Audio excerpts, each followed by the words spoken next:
What area of law should I choose to study and to dedicate myself for the rest of my life? We are going to be answering this question in a few seconds. Stay tuned.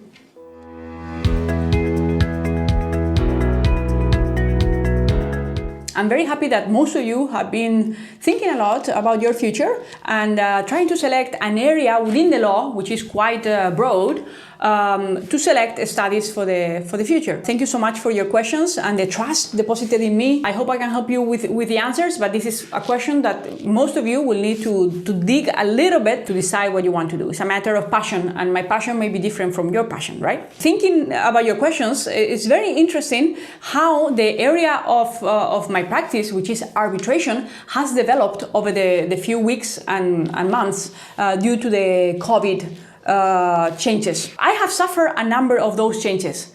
One of them, for example, you need to issue an award. Most institutions will require that you send them the official text and that they send them officially to the parties. Well, the arbitral institutions were closed. So how do you comply with those regulations? You couldn't. You had to, when the parties agree at the beginning of the arbitration, we tend to agree that we will submit the submissions electronically via email, but we will follow up with hard copies, just for documentary reasons and purposes. But we couldn't send them. Why? Because many skies were closed. By skies, we mean jurisdictions. No one could fly to the UAE. And guess what? When you send a parcel, a courier, those couriers travel within passenger flights. So this is something that I've learned also during this period. So we couldn't send submissions. I've been out of the UAE for a few months due to very good reasons, and I couldn't fly myself to hearings. How could you handle them? Well, luckily we have a new law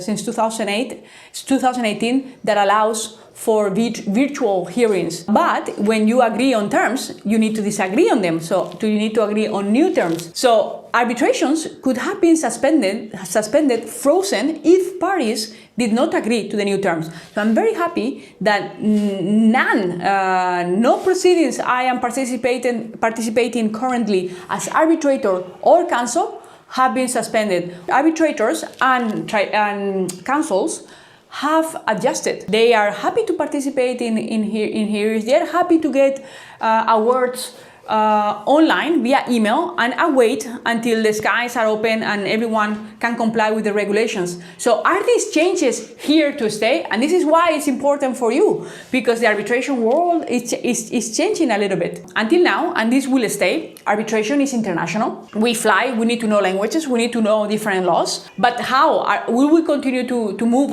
as much?